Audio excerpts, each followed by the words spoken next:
ఈరోజు మనం కొన్ని విషయాలు మాట్లాడుకుందాం. నేనేదో నిపుణుడిగా మీకు సలహాలివ్వడానికి రాలేదు, లేదా లెక్కలు చెప్పి పెట్టుబడుల గురించి పాఠాలు చెప్పడానికి కూడా రాలేదు. మీలో ఒక్కడిగా, ఒక కుటుంబ సభ్యుడిగా, ఒక స్నేహితుడిగా నా మనసులో ఉన్న కొన్ని ఆలోచనల్ని మీతో పంచుకోవాలని వచ్చాను. అవును, ఈరోజు మనం మన గురించి మాట్లాడుకుందాం. మన జీవితం గురించి, మనం ప్రాణం కన్నా ఎక్కువగా ప్రేమించే మన వాళ్ల గురించి, మన కుటుంబం గురించి, వాళ్లకోసం మనం పడే ఆ తపన గురించి, మన భుజాల మీద ఉన్న బాధ్యతల గురించి, మనందరి భవిష్యత్తు గురించి మనసు విప్పి మాట్లాడుకుందాం. ఇది మెదడుతో వినే విశ్లేషణ కాదు, మనసుతో మనసు మాట్లాడుకునే ఒక సంభాషణ లాంటిది. మనలో మనమే చేసుకునే ఒక ఆత్మ పరిశీలన. అందుకే దయచేసి ఒక్క 5 నిమిషాలు మీ పనులన్నీ పక్కన పెట్టండి. బయటి ప్రపంచపు హడావిడిని కాసేపు మర్చిపోండి. ప్రశాంతంగా మనసు పెట్టి ఈ మాటలు వినండి. ఎందుకంటే ఈ మాటలు మన జీవితానికి సంబంధించినవి, మన కుటుంబ భవిష్యత్తుకు సంబంధించినవి. ఒక్క క్షణం వీలైతే మీ కళ్ళు మూసుకోండి. మీ కుటుంబాన్ని ఒకసారి మీ మనసులోకి తెచ్చుకోండి. మీ జీవిత భాగస్వామి, మీ కళ్ల ముందే పెరిగి పెద్దవాళ్లవుతున్న మీ పిల్లలు, మీకోసం వాళ్ల జీవితాన్నే అంకితం చేసిన మీ అమ్మానాన్నలు, వాళ్ల నవ్వుతున్న ముఖాలు గుర్తొచ్చినప్పుడు మీకు మొదటగా ఏమనిపిస్తుంది? ప్రేమ కదా? ఎలాంటి కల్మషం లేని, హద్దులు లేని స్వచ్ఛమైన ప్రేమ. ఆ తర్వాత ఒక బాధ్యత, వాళ్లని సంతోషంగా చూడాలనే ఒక తపన, వాళ్ల భవిష్యత్తు భద్రంగా ఉండాలనే ఒక ఆరాటం, మన పిల్లల కళ్లల్లో మెరిసే కలల్ని నిజం చెయ్యాలనే ఒక పట్టుదల. మనకోసం వాళ్లు పడిన కష్టానికి, మన మీద వాళ్లు పెట్టుకున్న నమ్మకానికి మనం తిరిగి ఇవ్వగలిగేది ఒక్కటే, ఒక భద్రమైన జీవితం. మన తర్వాత కూడా వాళ్లు తలెత్తుకుని బతకగలరనే ఒక ధైర్యం. ఈ ప్రేమే, ఈ బాధ్యతే కదా మనల్ని ప్రతిరోజూ ముందుకు నడిపించేది. అయితే ఒక్క క్షణం ఆలోచించండి. మనం వాళ్లకోసం ఇంత కష్టపడుతున్నాం సరే, కాని మనం వెళ్తున్న దారి సరైనదేనా? మనం వేస్తున్న అడుగులు వాళ్లని నిజంగా సురక్షితమైన భవిష్యత్తు వైపు నడిపిస్తున్నాయా? ఈ ప్రశ్న ఎప్పుడైనా మనల్ని మనమే వేసుకున్నామా? అసలు ప్రతిరోజూ ఉదయాన్నే లేచిన దగ్గర నుండి రాత్రి ఒళ్ళు తెలియకుండా నిద్రపోయే వరకు మనం ఎందుకు ఇంతలా కష్టపడతాం? ఎవరికోసం ఈ ఉరుకుల పరుగుల జీవితం? మన పిల్లలు మంచి చదువులు చదవాలి, మన అమ్మానాన్నలకి వయసు మళ్ళినప్పుడు ఏ లోటూ రాకూడదు, మన కుటుంబం నలుగురిలో గౌరవంగా బ్రతకాలి, అంతేకదా? మన సంపాదనలో ప్రతి రూపాయి వెనుక మన చెమట చుక్క మాత్రమే ఉండదు. మన కుటుంబం మీద మనకున్న ప్రేమ, బాధ్యత కూడా ఉంటాయి. ఆఫీస్లో ఎన్ని మాటలు పడినా, వ్యాపారంలో ఎన్ని ఒత్తిడిలు ఎదుర్కొన్నా, సాయంత్రం ఇంటికి రాగానే నాన్నా అంటూ పిల్లలు పరిగెత్తుకుంటూ వచ్చి మనల్ని హత్తుకోగానే ఆ కష్టమంతా మర్చిపోతాం. ఆ ఒక్క క్షణం కోసం మనం ఎన్ని యుద్ధాలైనా చేస్తాం. ఆ నవ్వును, ఆ సంతోషాన్ని కాపాడటానికే కదా మన పోరాటమంతా. కాని ఆ సంతోషాన్ని మనం ఎప్పటికీ కాపాడుకోగలమా? మనం ఎంతో ప్రేమతో, ఎన్నో కలలతో కట్టుకున్న ఈ ప్రపంచం ఎప్పుడూ ఇంతే ప్రశాంతంగా, పచ్చగా ఉంటుందా? ఉండదు. జీవితం ఎప్పుడూ ఒకేలా సాగదు. మనమూహించని తుఫానులు వస్తాయి. అలాంటి ఒక భయంకరమైన తుఫానే ఈ ఆర్థిక సునామీ. ఇది ఎలాంటిదంటే ఒక్క రాత్రిలో ఉన్నవాణ్ణి లేనివాడిగా మార్చేస్తుంది. మనం చుట్టూ చూస్తూనే ఉంటాం. నిన్నటి వరకు లక్షల్లో జీతాలు తీసుకున్నవాళ్లు ఉన్నట్టుండి ఉద్యోగాలు పోయి ఎంత ఇబ్బంది పడ్డారో మనకు తెలుసు. చక్కగా సాగిపోతున్న వ్యాపారాలు ఒక్కసారిగా మూతపడిపోయిన కుటుంబాలు మన కళ్లముందే కనిపిస్తాయి. ఇంట్లో ఒక్కరికి పెద్ద అనారోగ్యం వస్తే మన ఆస్తంతా కరిగిపోతుంది. కారణం ఏదైనా కావచ్చు, కాని అది మన జీవితపు పునాదులనే కదిలించేస్తుంది. అలాంటి పరిస్థితి మనకొస్తే ఆలోచిస్తేనే గుండెల్లో ఒక రకమైన భయం మొదలవుతుంది కదా. అప్పుడు మనం ఏం చేస్తాం? మనల్ని నమ్ముకున్న మన కుటుంబ సభ్యుల కళ్లల్లోకి చూసి ఏం సమాధానం చెప్తాం? ఇప్పుడు మనల్ని మనం ఒక ప్రశ్న వేసుకోవాలి. ఎవరినో మోసం చేయడానికి కాదు, మనస్సాక్షిగా మనకు మనం సమాధానం చెప్పుకోవాలి. మన కుటుంబ భద్రత కోసం, వాళ్ల భవిష్యత్తు కోసం మనం ప్రయాణిస్తున్న దారి సరైనదేనా? కేవలం డబ్బు సంపాదించడం మీదే మన దృష్టి ఉందా? లేక ఆ సంపాదించిందాన్ని కాపాడుకోవడం మీద కూడా ఉందా? మనం మన పిల్లలకు మంచి బట్టలు కొంటున్నాం, మంచి తిండి పెడుతున్నాం, నిజమే. కాని రేపనుకోకుండా మనకు ఏదైనా అయితే, మనం లేకపోతే వాళ్ల చదువులు మధ్యలో ఆగిపోకుండా చూసే ఏర్పాటు చేశామా? మన జీవిత భాగస్వామి ఎవరి ముందూ చేయి చాపకుండా ఆత్మగౌరవంతో బ్రతకగలరనే ధీమాను మనమివ్వగలుగుతున్నామా? రేపు రాబోయే కష్టం కోసం ఈరోజు మనం సిద్ధంగా ఉన్నామా? లేక ఏదో జరుగుతోందిలే, అంతా దేవుడిదయా అని భవిష్యత్తును గాలికి వదిలేశామా? ఈ ప్రశ్నలు మనల్ని భయపెట్టడానికి కాదు, మనల్ని మేల్కొల్పడానికి, మన బాధ్యతను మనకు గుర్తుచెయ్యడానికి. భవిష్యత్తు గురించి ఆలోచించినప్పుడు భయం కలగడం చాలా సహజం. అది మనిషి లక్షణం. కాని ఆ భయంతోనే బిక్కుబిక్కుమంటూ బ్రతికితే లాభం లేదు. ఆ భయం మనల్ని వెనక్కి లాగకూడదు, ముందుకు నడిపించాలి. కుటుంబం అనే నావకు మనమే కెప్టెన్. సముద్రం మధ్యలో తుఫానొస్తున్నప్పుడు ఆ నావలో ఉన్న కెప్టెన్ భయపడితే ఏమవుతుంది? నావలో ఉన్న వాళ్ళందరూ మునిగిపోతారు. ఆ కెప్టెన్ ధైర్యంగా నిలబడి చుక్కానిని గట్టిగా పట్టుకుని నావను సురక్షితంగా ఒడ్డుకు చేర్చాలి. అలాగే జీవితంలో కష్టాలు అనే తుఫాన్లు వచ్చినప్పుడు మన కుటుంబమనే నావకు మనమే ధైర్యంగా నిలబడాలి. మనమే భయపడితే మనల్ని నమ్ముకున్నవాళ్ల పరిస్థితేంటి? అందుకే మనక్కావలసింది భయం కాదు, ధైర్యం. ఆ ధైర్యం ఆవేశం నుండి రాదు, ఆలోచన నుండి వస్తుంది. ధైర్యమంటే బాధ్యత, ధైర్యమంటే వివేకం, ధైర్యమంటే ఎంత పెద్ద కష్టం వచ్చినా నా కుటుంబాన్ని నేను కాపాడుకోగలను అనే ఒక బలమైన నమ్మకం. మన జీవితంలో డబ్బుకు సంబంధించిన సమస్యలు వచ్చినప్పుడు మనం రెండు రకాలుగా స్పందిస్తాం. ఒకటి భయంతో, భావోద్వేగంతో. రెండు బాధ్యతతో, వివేకంతో. ఒక చిన్న ఉదాహరణ చెప్తాను. ఇద్దరు స్నేహితులు షేర్ మార్కెట్లో డబ్బు పెట్టారనుకుందాం. ఉన్నట్టుండి మార్కెట్ కుప్పగోలింది. మొదటివాడు అయ్యో నా డబ్బంతా పోతోందేమో అని కంగారు పడిపోయాడు. చుట్టుపక్కల వాళ్లు చెప్పిన మాటలు విని ఆందోళనతో వచ్చిన కాడికి నష్టానికి తన షేర్లన్నీ అమ్మేశాడు. అతని దృష్టి ఆ క్షణం మీద, ఆ తాత్కాలిక నష్టం మీద మాత్రమే ఉంది. కాని రెండోవాడలా కాదు. అతను పెట్టుబడి పెట్టే ముందే ఒక ప్రణాళిక వేసుకున్నాడు. మార్కెట్ ఎప్పుడూ ఒకేలా ఉండదని, ఇలాంటివి సహజమని అతనికి తెలుసు. ఇది తాత్కాలికమే, నా లక్ష్యం 10 ఏళ్ల తర్వాత అని ఓపికపట్టాడు. కొన్నాళ్లకు మార్కెట్ మళ్లీ పుంజుకుంది. రెండోవాడు మంచి లాభాలు పొందాడు. మొదటివాడు చేతులు కాల్చుకున్నాడు. ఇక్కడ తేడా డబ్బు కాదు, ఆలోచనా విధానం. ఒకరిది భావోద్వేగ నిర్ణయం, మరొకరిది బాధ్యతాయుతమైన ఆలోచన. కుటుంబ పెద్దకు భయముండదా? ఖచ్చితంగా ఉంటుంది. మనందరికన్నా ఎక్కువ భయం, ఎక్కువ బాధ్యత అతనికే ఉంటాయి. తన వాళ్లకి ఏ చిన్న కష్టం రాకూడదని ప్రతి క్షణం అతను లోలోపల మదనపడతాడు. కాని తన భయాన్ని బయటకు కనపడనివ్వడు. ఎందుకంటే తన కళ్లల్లో భయం కనిపిస్తే తన కుటుంబం మొత్తం ధైర్యం కోల్పోతుందని అతనికి తెలుసు. మన నాన్నలను చూడండి, వాళ్లు ఎప్పుడూ తమ కష్టాన్ని, తమ బాధను మనకు చెప్పుకోరు. లోపల ఎన్ని ఆర్థిక ఇబ్బందులున్నా, బయట ఎన్ని అవమానాలు ఎదురైనా మన ముందు మాత్రం నవ్వుతూనే ఉంటారు. అదే నిజమైన బలం. లోపల ఎంత తుఫానున్నా పైకి ప్రశాంతంగా, ధైర్యంగా కనిపించడం. భయాన్ని గుండెల్లోనే అదిమిపెట్టి బాధ్యతను భుజాలమీద మోయడం. ఆ బలాన్నే మనం మన పిల్లలకు వారసత్వంగా ఇవ్వాలి. సరే, మరి అలాంటి ధైర్యాన్ని, అలాంటి స్థిరమైన ఆలోచనా విధానాన్ని ఎలా అలవర్చుకోవాలి? మన కుటుంబాన్ని ఆర్థిక తుఫానుల నుండి కాపాడుకోవడానికి ఒక స్పష్టమైన మార్గముందా? ఖచ్చితంగా ఉంది. మన పెద్దలు పెళ్లిబంధం పవిత్రంగా, బలంగా ఉండటానికి సప్తపది అంటే 7 అడుగులు నడిపిస్తారు.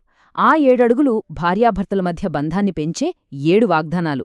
అలాగే మన కుటుంబ ఆర్థిక జీవితం భద్రంగా, స్థిరంగా ఉండటానికి కూడా ఒక సప్తపది ఉంది, 7 అడుగుల వ్యూహం. పెళ్లిబంధం నిలబడాలంటే ఆ 7 అడుగులు ఎంత ముఖ్యమో, మన కుటుంబ ఆర్థిక భవిష్యత్తు నిలబడాలంటే ఈ 7 అడుగులు కూడా అంతే ముఖ్యం. ఇది కేవలం డబ్బుకు సంబంధించిన విషయం కాదు, మన కుటుంబ సంతోషానికి, మనశ్శాంతికి సంబంధించిన విషయం. జీవితం, ముఖ్యంగా డబ్బుకి సంబంధించిన విషయాల్లో ఇది నిజంగా ఒక యుద్ధం లాంటిదే. ఈ యుద్ధంలో గెలవాలంటే మన దగ్గర డబ్బు అనే ఆయుధాలుంటే సరిపోదు, సరైన వ్యూహం కూడా ఉండాలి. వ్యూహం లేకుండా యుద్ధంలోకెళ్తే ఓటమి ఖాయం. అలాగే ఈ ఆర్థిక యుద్ధంలోకి సరైన ప్రణాళిక లేకుండా వెళ్తే మనల్ని, మన కుటుంబాన్ని కష్టాల పాలు చేసిన వాళ్లమవుతాం. ఈ సప్తపది అనే 7 అడుగుల వ్యూహం అలాంటి కష్టాల నుండి మనల్ని కాపాడే ఒక కవచం లాంటిది. ఇవి కేవలం పుస్తకాల్లో చదివే సూచనలు కావు, మనల్ని విజయతీరాలకు చేర్చే 7 శక్తివంతమైన సూత్రాలు. వీటిని మనం సరిగ్గా అర్థం చేసుకుంటే ఎలాంటి ఆర్థిక కష్టాన్నైనా ధైర్యంగా ఎదుర్కోగలం. ఈ 7 అడుగులు ఏంటో ఇప్పుడు ఓపికగా తెలుసుకుందాం.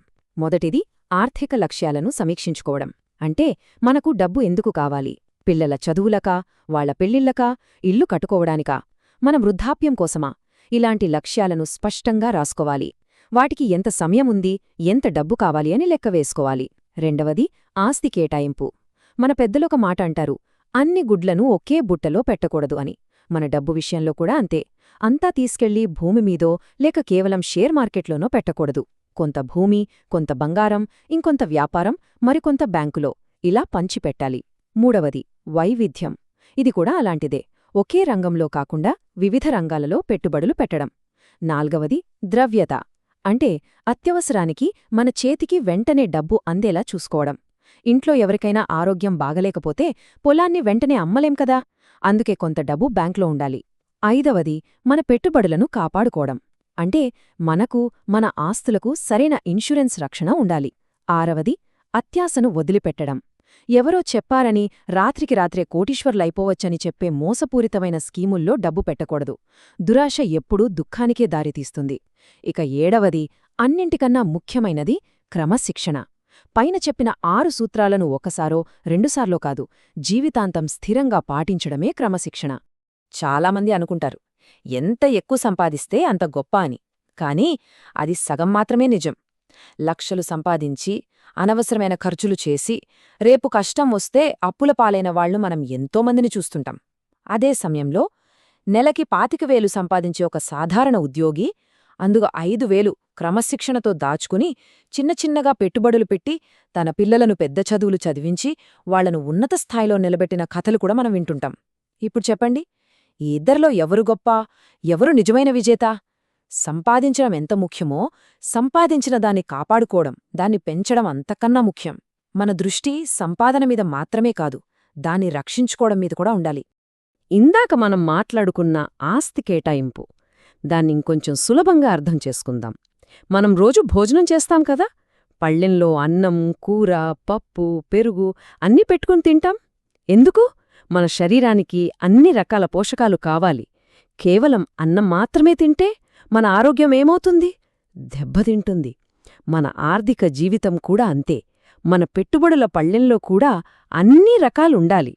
భూమి, బంగారం లాంటివి నెమ్మదిగా స్థిరంగా పెరిగేవి కొన్ని, షేర్ మార్కెట్ లాంటివి కొంచెం నష్టభయమున్నా ఎక్కువ లాభమిచ్చేవి కొన్ని, బ్యాంక్ డిపాజిట్లు అత్యవసరానికి ఆదుకునేవి కొన్ని. ఇలా అన్ని రకాల పెట్టుబడులు మన దగ్గర ఉంటేనే మన ఆర్థిక ఆరోగ్యం బలంగా ఉంటుంది. ఏ ఒక్కటి దెబ్బతిన్నా మిగతావి మనల్ని కాపాడతాయి. జీవితంలో పని, కుటుంబం, ఆరోగ్యం ఎలా సమతుల్యం చేసుకుంటామో డబ్బు విషయంలో కూడా ఈ సమతుల్యత పాటించడమే వివేకం. మనం మాట్లాడుకున్న 7 అడుగులలో చివరిది, కాని అన్నింటికన్నా అత్యంత కీలకమైనది, శక్తివంతమైనది క్రమశిక్షణ. మిగతా 6 సూత్రాలు ఒకెత్తైతే ఈ ఒక్కటి ఒక ఎత్తు.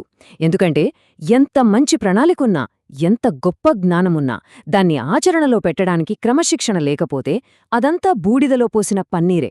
మనం ఒక మంచి ఇల్లు కట్టాలంటే దానికి బలమైన పునాది ఎంత అవసరమో, మన ఆర్థిక జీవితమనే భవనం బలంగా నిలబడాలంటే క్రమశిక్షణ అనే పునాది అంతే అవసరం. పునాది లేకుండా కట్టిన భవనం చిన్న గాలివానికే కూలిపోతుంది.